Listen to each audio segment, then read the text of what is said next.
আসসালামু আলাইকুম রহমতুল্লাহি ওবরকাতুহু। সম্মানিত দর্শক, নভেম্বর মাসের ১০ তারিখে শেখ হাসিনা ডক্টর মোহাম্মদ ইউনূসের জন্য একটি ফাঁদ পেতেছিলেন এবং সেই ফাঁদে কোনো রকম বিচার না করে, বিশ্লেষণ না করে ডক্টর মোহাম্মদ ইউনূসের যারা কর্তা ব্যক্তি রয়েছেন এবং সরকারে যারা এই মুহূর্তে পরিচালক রয়েছেন, তারা সবাই সেই ফাঁদে পা দিয়েছেন। আমরা যারা শেখ হাসিনাকে দীর্ঘদিন ধরে জানি, সেই আমি তো জানি সে ৮০-র দশক থেকে খুব ঘনিষ্ঠভাবে জানি। প্রথমত হলো যে তিনি কারোর সাথে পরামর্শ করে কোনো কাজ করেন না। নিজের বুদ্ধিতে করেন এবং তার অনেক ব্যর্থতা রয়েছে এবং ব্যর্থতা থেকে তিনি শিক্ষা গ্রহণ করেন। এবং তিনি যখন খুব মারাত্মক বিপর্যয়ের মধ্যে পড়েন বা ভুল ভ্রান্তি করেন বা বিষণ্ণ হয়ে পড়েন, তখন তিনি সবাইকে ডাকেন। তারপরে সবাইকে একটা সুযোগ দেন, তার দলের লোকজনকে সুযোগ দেন তাকে সমালোচনা করার জন্য এবং তিনি খুব হাসি মুখে সবার সমালোচনা তিনি গ্রহণ করেন। এরপর চা পানি খাইয়ে সবাইকে বিদায় করে দেন। এরপর একটা কথাও তিনি আর মনে রাখেন না। এরপর যা, যা করার দরকার তিনি সেই কাজগুলো নিজের হাতে করেন। যখন এরশাদ বিরোধী আন্দোলন চলছিল, তখন বিশ্ববিদ্যালয়ে যারা ক্যাডার ছিলেন, মারামারি করতেন, গুন্ডামি করতেন, গোলাগুলি করতেন। তারা খুব ভালো করে জানেন যে এই গোলাগুলি করার জন্য শেখ হাসিনা নিজের হাতে তাদেরকে কিভাবে টাকা দিয়ে দিতেন। এবং আবার হিসাব নিতেন যে এই টাকা দিয়ে যে তোমাদেরকে এত গুলি কিনতে দেওয়া হয়েছে, সেগুলো তোমরা কিনেও ঠিকমতো কিনতে পারছো কিনা, এবং জহুরুল হল থেকে গোলাগুলি হতো, মহাশয় হলে কয়েক রাউন্ড গুলি হলো, এইগুলোর খোঁজ খবরও তিনি রাখতেন।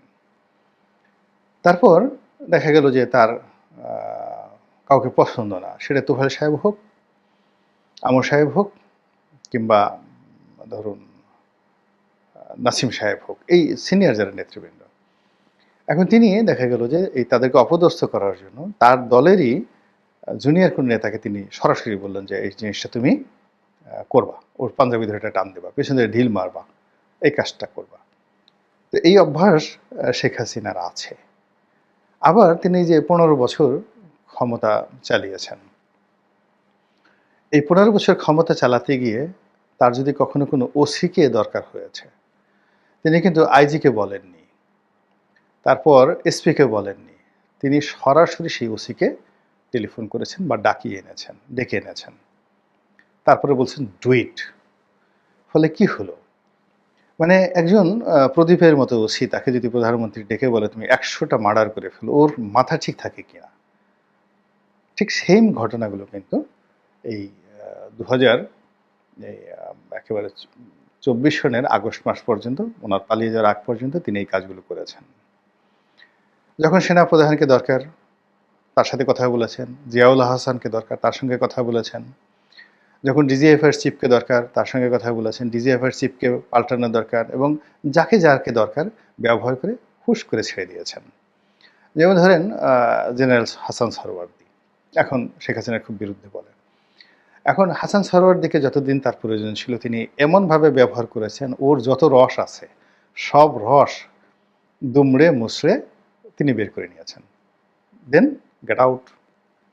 মামুন খালিদ ডিজিএফআইয়ের চিফ ছিল, যতদিন দরকার ওনাকে ব্যবহার করে একেবারে শেষ করে লাস্টে এমন একটা জায়গাতে দিয়েছেন যেখানে বসে সারাদিন তার হাপ ইত্তেশ করা ছাড়া কোনো উপায় ছিল না। বসুন্ধরা মানে যে মালিক আহমেদ আকবর সুবহান, আমি যখন এমপি ছিলাম না, ঠিক এমপি চলে যাওয়ার পরে, এটা সম্ভবত ২০১৬ সালের দিকে, তো বসুন্ধরার মালিকের যে প্রাসাদোপম বাড়ি, সেই বাড়ির উদ্বোধন হবে। উদ্বোধন হওয়ার সেই অনুষ্ঠানে উনি সিলেক্টিভ কিছু লোককে দাওয়াত করলেন, কেন জানি উনি আমাকেও দাওয়াত করলেন। আমি তখন বাংলাদেশ প্রতিদিনে লিখি এবং তখন তো আমি সংসদ সদস্য না, আমার কোনো ক্ষমতা নেই। আর বসুন্ধরা যে লেভেলে ব্যবসা বাণিজ্য করে বা যে লেভেলে তারা কানেকশন মেনটেন করে, সে বিএনপি আওয়ামী লীগ সব লেভেলেই তারা হাইয়েস্ট লেভেলে কানেকশন মেনটেন করে। ফলে আমার মতো একজন লোককে উনি দাওয়াত করেছেন এবং তা আমার স্ত্রী সহ। তো সেখানে কেবলই মাত্র আমার প্রতি ভালোবাসা বা শ্রদ্ধার কারণে সেই কাজটি করেছেন। ওনার সঙ্গে আমার কোনো লেনদেন, কথাবার্তা, ব্যবসা বাণিজ্য বা কোনো স্বার্থ সংশ্লিষ্ট বিষয় মানে তৈরি হওয়ার মতো অবস্থানে আমি নেই। তো যার জন্য জাস্ট আমি সেখানে গিয়েছি। তো গেলাম, যাওয়ার পরে নিজে দাওয়াত করলেন। তারপরে উনার ছেলেরা ঠিক সেইভাবে একেবারে গেটের সামনে আহ্বান করলেন। তো সেখানে গিয়ে সরোয়ার্দীকেও দেখলাম, সরোয়ার্দী সাহেবকে দেখলাম, মামুন খালেদকেও দেখলাম। তো আমি এদের দুজনের কাউকেই ওইভাবে চিনতাম না। সরোয়ার্দী সাহেবকে চিনতাম বাই নেমে। কারণ হলো তিনি ওই যে রেশমা ঘটনায় তিনি খুব আলোচিত ছিলেন, এজন্য তার ফেসটা পরিচিত ছিল। কিন্তু মামুন খালিদ সাহেবের সঙ্গে আমার নামে জানি যে তিনি ডিজিএফআই এর প্রধান ছিলেন। তো তিনি এসে হঠাৎ করে সালাম দিলেন। দুজনে আমাকে সালাম দিলেন। তো সালাম দিলেন এবং কথা বললেন। এবং আমি ওই সময়টাতে মজলুম, অর্থাৎ ২০১৬ সনে আওয়ামী লীগ দ্বারা নির্যাতিত একজন মজলুম ব্যক্তি, সরকারের রোষানলে থাকা একজন মানুষ, যেখানে লিখে যাচ্ছে সরকারের বিরুদ্ধে, বলে যাচ্ছে সরকারের বিরুদ্ধে। তো যখন হাসান সরওয়ার্দী সাহেব বা মামুন খালেদ সাহেব এগিয়ে এসে পরিচয় দিলেন এবং সালাম দিলেন, তখনই আমি বুঝতে পারলাম যে এই দুজন লোক এখন খুব অসহায় অবস্থায় আছে। আমি জিজ্ঞেস করলাম, আপনারা কোথায় আছেন? তারা বলল যে আমরা এই জায়গাতে আছি। এবং এখন দেখেন যে তারা উভয়ই নানা বিপদ বিপত্তিতে পড়েছেন, কিন্তু তাদেরকে বিভিন্ন পোস্টে রেখে, পোর্টফোলিও দিয়ে, মানে যাকে বলে হয় যত রকম নিংড়ানো দরকার তা কিন্তু শেখ হাসিনা করেছেন। একমাত্র সসম্মানে মরতে পেরেছেন জয়নুল আবেদিন। তো উনি এই পোর্টফোলিও নিয়েই মরতে পেরেছেন। আর বাকি যারা আছেন তারা শেখ হাসিনা তাদেরকে ব্যবহার করেছেন নিজের প্রয়োজনে। এবং পরবর্তীতে যেন আরেকজন লোক ছিল আকবর, জেনারেল আকবর ছিলেন।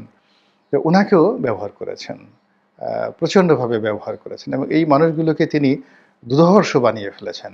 হারুনকে তিনি দুর্ধর্ষ বানিয়ে ফেলেছেন, বিপ্লবকে দুর্ধর্ষ বানিয়ে ফেলেছিলেন। তো এই কাজগুলো তিনি করেছেন একেবারে নিজের প্রয়োজনে। এর ফলে কি হলো, ১৫ বছরে একটা আইরনি রেজিম, তাকে আপনি লৌহ মানবী বলেন, আমি একবার ঠাট্টা করে লিখছিলাম যে তিনি লৌহ মানবী নন, তিনি হলেন হীরক মানবী। এর কারণ হলো প্রকৃতিতে যত পাথর পাওয়া যায়, পদার্থ পাওয়া যায়, তার মধ্যে হীরার চেয়ে কোনো শক্তিশালী এবং কঠিন কোনো বস্তু নেই। সেই জন্য তাকে আমি লিখেছিলাম যে শেখ হাসিনা লৌহ মানবী নন, হীরক মানবী। এবং বাংলাদেশ প্রতিদিনের মতো পত্রিকা অথবা নয়া দিগন্তের মতো পত্রিকাতে এই ১৬-১৭ সনে এই জিনিসটা লেখা এত সোজা জিনিস নয়। তো এই কথাগুলো লিখেছিলাম। তো এখন সেই শেখ হাসিনা তার জীবনের সমস্ত পরিকল্পনা নিয়ে, এখন চিন্তা করুন যে ডক্টর মোহাম্মদ ইউনূসের চাইতে তিনি গড়ে ৮ বছরের ছোট হবেন আনুমানিক। এখন তার বয়স যদি ৭৮ বছর হয়, ইউনূস সাহেবের বয়স ছিল ৮৬ বছর, ৮ বছরের তিনি সিনিয়র। তো ইউনূস সাহেবের যে যাকে বলা হয় প্রাণশক্তি, তারপরে শেষে তার যে ক্যালকুলেটিভ রাজনীতির অভিজ্ঞতা, তার সাথে শেখ হাসিনার যোগ্যতা ১,০০,০০০ নয়, ১০০ কোটি গুণ বেশি। এবং ডক্টর মোহাম্মদ ইউনূসের যে শারীরিক অবস্থা, তার সাথে এই ডক্টর মানে যাকে বলে ডক্টর হাসিনা, ওনার তো ১৩৩টার উপরে ডক্টরেট ডিগ্রি আছে। ডক্টর মোহাম্মদ ইউনূসের যতগুলো ডিগ্রি আছে তার সাথে অনেক বেশি ডিগ্রি শেখ হাসিনার আছে। তো ডক্টর শেখ হাসিনা, তো তিনি যাকে বলা হয় তার যে শারীরিক অবস্থা, ফিজিক্যাল ফিটনেস, এটি ডক্টর মোহাম্মদ ইউনূসের সাথে ১০০ গুণ ভালো আছে। বয়সে তিনি ছোট, শরীর স্বাস্থ্য ভালো আছে। আর দুষ্ট বুদ্ধি, উনি এই দুষ্ট বুদ্ধিটা ১৯৮০ সন থেকে প্র্যাকটিস করতে করতে সে বিশ্ববিদ্যালয়ে মোস্তফা মহসিন মন্টু সাহেবের রাজনীতি শেষ করে দিয়েছেন। ডক্টর কামাল হোসেন রাজনীতি শেষ করে দিয়েছেন, আব্দুর রাজ্জাকের রাজনীতি শেষ করে দিয়েছেন, তুফাইল আহমেদ সাহেবকে রীতিমতো যাকে বলা হয় কবুতর বানিয়ে খাঁচার মধ্যে আটকে রেখেছেন, আমির হোসেন আমর মতো লোককে বস্তাবন্দি করে রেখেছেন, সাবির হোসেন চৌধুরীর মতো লোককে সারা জীবন ওই পিছনে ব্যাগটা নিয়েছেন। তারপরে ওবায়দুল কাদের থেকে শুরু করে অন্য সবাইকে জাস্ট কাউয়া কাদের বানিয়ে ছেড়েছেন তিনি সবাইকে। এবং এই যে লোকজন তাকে কাউয়া কাদের বলতো, শেখ হাসিনা এটা এনজয় করতেন, খুবই এনজয় করতেন। ওই যে আমি একবার একটা দৌড়ের গল্প বলেছিলাম যে সৈয়দ আবুল হোসেন দৌড়ে সে মানে মন্ত্রী হয়েছে। শেখ হাসিনা কি কাউকে এইভাবে যোগ্যতার কারণে মন্ত্রী বানান নাকি? তিনি দয়া করে মন্ত্রী বানান, তার যাকে ইচ্ছে তাকে মন্ত্রী বানান, যাকে ইচ্ছে তাকে ফেলে দেন। এই যে আমি এই কথাগুলো বলেছি, সবাই মনে করেছিলেন যে এই কথা হয়তো শেখ হাসিনা আমার প্রতি রাগ হবে। কিন্তু যখন দেখলাম যে ৩০০ সংসদ সদস্যের মধ্যে তিনি আমাকে বললেন যে রনি, তুমি এই গল্পটা বলছো, কাহিনীটা বলছো, তুমি আমার সাথে আলাপ করে বলবা না? হ্যাঁ, আমার সাথে আলাপ করে বলতা। তখন আপনি বোঝার চেষ্টা করুন যে এই যে আমি গল্প বলেছি, মানে তাকে বড় করেছি, অন্য সবাইকে ছোট করেছি, এটাতে তিনি খুশি হয়েছেন। তো তার সেই বুদ্ধি শুদ্ধি একটুও কমে নাই। এবং সেই বুদ্ধি নিয়ে তিনি একটি চাল দিয়েছেন ১০ তারিখে, এবং একটা ফাঁদ পেতেছিলেন ১০ তারিখে। এবং সেই ফাঁদে সরকারের লোকজন কিভাবে পড়েছে, এই আজকের দিনে বুঝতে পেরেছেন যে কিভাবে পড়েছে। যে পুরো ঘটনার ভিডিও ফুটেজ, অডিও ফুটেজ সারা দুনিয়ায় ছড়িয়ে গিয়েছে। এবং এরকম একটা ঘটনা ঘটবে এবং এরকম একটা রিপোর্ট তৈরি হবে, এই রিপোর্টটা আগেই তৈরি করা হয়েছে। এর কারণে ভারতের ১ নম্বর পত্রিকা, বাংলাদেশে যেমন বিচিত্রা ছিল একসময়, এইভাবে পুরো ভারতবর্ষে ১ নম্বর পত্রিকা, সাপ্তাহিক পত্রিকা ইন্ডিয়া টুডে। তো সেই পত্রিকার একটা স্টোরি সঙ্গে সঙ্গে ছাপা হলো। মানে এটা তো সাপ্তাহিক পত্রিকা, মানে যেই সংখ্যায় যেই তারিখে এই পত্রিকায় প্রকাশিত হবে, যেদিন এই পত্রিকাটা সপ্তাহে প্রকাশিত হবে তার তার আগেই এই রিপোর্টটা যদি তাদের তৈরি করা না থাকতো, রাতারাতি এত রিপোর্ট তারা তৈরি করতো না। তাদের শুধুমাত্র একটা ঘটনা, কাহিনী আর একটা ছবি দরকার ছিল, আর বাকিটা তারা যেভাবে চেয়েছে সেইভাবে এখানে আমরা নাচানাচি করেছি। গেল ইন্ডিয়া। আবার ইন্ডিয়া টুডেতে যেভাবে পত্রিকায় তারা প্রতিবেদন প্রকাশ করেছে, একইভাবে এটা হোয়াইট হাউসে চলে গেছে, একইভাবে এটা পেন্টাগনে চলে গেছে, একইভাবে আমেরিকাতে চলে গেছে, এবং একইভাবে ট্রাম্পের যে অফিস, ডোনাল্ড ট্রাম্পের যে অফিস, সেখানে চলে গেছে। এবং সেখান থেকে স্বয়ং ট্রাম্প মনে হলো যে তিনি যে টুইট বার্তা করেছেন, এই টুইটটা শেখ হাসিনা নিজে লিখে দিয়েছেন অথবা সজীব ওয়াজেদ জয় নিজে লিখে দিয়েছেন। আপনি বুঝেন যে তিনি যে খেলাটা খেলেছেন, সেই খেলাটা অতীতের যে কোনো খেলার চাইতে পরিপক্ক। অতীতের যে কোনো শেখ হাসিনার যে চাল, তার সাথে কুটিল চাল এবং জটিল চাল। এবং অতীতে তিনি যে কথাগুলো বলেছেন, একটা সিঙ্গেল কথা, সে ঠাট্টা করে বলুন আর যা কিছু বলুন, তিনি যেটা বলেছেন সেটা মিন করেছেন। আপনি দেখেন না, সেই সোহেল তাজ তার ছেলের বয়সী, সোহেল তাজ যে সময় জন্মগ্রহণ করেছেন, জয় আর সোহেল তাজের মধ্যে কিন্তু বেশি বয়সের ডিফারেন্স নেই, 6 মাসের ডিফারেন্স হবে বা 1 বছরের ডিফারেন্স হবে। তো সেই সোহেল তাজকে তিনি গান গেয়ে গেয়ে বলছেন, টেলিফোন ওভার টেলিফোন, তোমাকে আমি ছাড়বো না।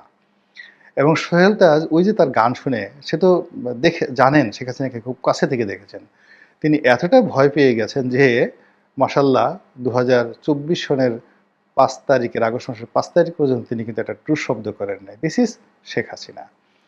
আপনারা কল্পনা করতে পারবেন না, ডক্টর মোহাম্মদ ইউনূস বা দেবপ্রিয় ভট্টাচার্য বা এই যে সমস্ত লোকজন আছেন, একজন তোহাইল আহমেদের কাছে, একজন সুরঞ্জিত সেনগুপ্তের কাছে, একজন আব্দুর রাজ্জাকের কাছে, এরা এখন অবোধ শিশু জীবনের সব ক্ষেত্রে, এমনকি লেখাপড়ার ক্ষেত্রে। মানে আপনি তোহাইল সাহেবের যে লেখাপড়া, তোফায়েল সাহেবের যে লাইব্রেরিটা আছে, আপনি বাসায় গিয়ে দেখেন, ওই লাইব্রেরিতে যে বইগুলো আছে, সেই বইগুলোর নামই তো এই ডক্টর মোহাম্মদ ইউনূসের যে ক্যাবিনেট আছে, একজন নামও বলতে পারবে না। গিয়ে দেখেন তোফায়েল সাহেবের স্টাডি কোন পর্যায়ে, সুরঞ্জিত বাবুর যে লেখাপড়া, এই যে এখন আলিরিয়াজ থেকে শুরু করে যারা সংবিধান প্রণয়ন কমিটিতে হয়েছে, আগামী 20 বছর সুরঞ্জিত বাবুর কাছে যদি পার্লামেন্ট নিয়ে, রাজনীতি নিয়ে পড়াশোনা করেন, তবু তাদের পড়াশোনার সে প্রাইমারি লেভেলও যাবে না। এইরকম যাকে বলে এক একটা পাহাড় ছিলেন। আমি তো প্রথম বুঝতে পারিনি, আমি ঢোকার পরে যখন এদের সাথে বসলাম, কথাবার্তা বললাম, আপনারা বাইরে থেকে বুঝতে পারবেন না যে এই মানুষগুলো কোন পর্যায়ের এবং কতটা উন্নত, যাকে বলা হয় প্রাজ্ঞ রাজনীতিবিদ। যে আমির হোসেন আমাকে দেখে মনে হয় বোকাশোকা, কিচ্ছু বোঝে না। মানে মুহূর্তের মধ্যে আপনার মাথার উপর কাঁঠাল ভেঙে, পুরো কাঁঠাল খেয়ে, আপনার সারা শরীরে আঠা লাগিয়ে, তারপরে আপনাকে উলঙ্গ করে ছেড়ে দেবে। আপনি যাওয়ার সময় বলবেন, জয় আমু ভাই, জয় আমু ভাই। This is politics. এই যে একজন আবুল হাসনাত আবদুল্লাহ, আপনি কল্পনা করতে পারবেন না তারা কত বড় পলিটিশিয়ান। তো এই সকল পলিটিশিয়ানের উপরে টেক্কা দিয়ে শেখ হাসিনা সবাইকে যার যার মতো করে, মানে তিনি যেভাবে যাকে চেয়েছেন তাকে সেইভাবে বানিয়ে, কাউকে একবার বড় করেছেন, কাউকে একবার ছোট করেছেন, কাউকে একবার দূরে ঠেলে দিয়েছেন, কাউকে কাছে নিয়েছেন, কাউকে ভয় দেখিয়েছেন, কাউকে প্রেম দিয়েছেন। সব মিলিয়ে তিনি যে পলিটিক্স করছেন, সেই পলিটিক্সটা অতীতের চাইতে, আপনি যদি মনে করেন যে সে দুর্বল হয়ে গেছে, এখন বাংলাদেশে তার অনেক কাজ ছিল, এখন তো তার কোনো কাজ নেই। ফলে তার ওই যে মাথার যে জটিল বুদ্ধিগুলো, এইগুলো একটার পর একটা যদি ক্রিয়া করে, প্রতিক্রিয়া করে, তাহলে এই যে দেখেন 10 তারিখে যে জটিলতার সৃষ্টি হলো, এরকম আরও অনেক বহু জটিলতা আমাদের জন্য আগামী দিনে অপেক্ষা করছে। আল্লাহ আমাদের সবাইকে হেদায়েত দান করুন এবং হেফাজত করুন। আসসালামু আলাইকুম রহমতুল্লাহি ওয়া বারাকাতুহু।